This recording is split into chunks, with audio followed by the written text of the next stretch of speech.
Dans sa feuille de route, qui comprend aussi la couverture des indemnités journalières de maternité, la Caisse nationale de sécurité sociale, par l'entremise de son directeur général, est longuement revenue sur les aléas enregistrés au niveau des prestations de maternité. Faire le point avec l'ensemble des parties prenantes de la CNSS, donc nos assurés.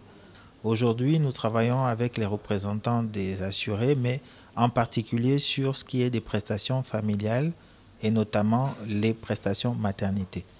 Comme vous le savez, nous avions un certain nombre de droits gelés à notre arrivée en poste en 2024 et nous faisions le point avec donc cette association sur les avancées que nous avons eues à apporter sur le paiement des prestations maternité en 2024. Les motifs de rejet étaient aussi au goût du jour. Il y a un certain nombre de motifs de rejet qui sont dus à la qualité des documents qui sont fournis, qui sont parfois incomplets, des imprimés qui sont mal remplis, la présence des dames qui sont en arrêt maternité sur les déclarations de salaire, et donc ça freine l'avancée des dossiers et du coup elles ne peuvent pas être payées.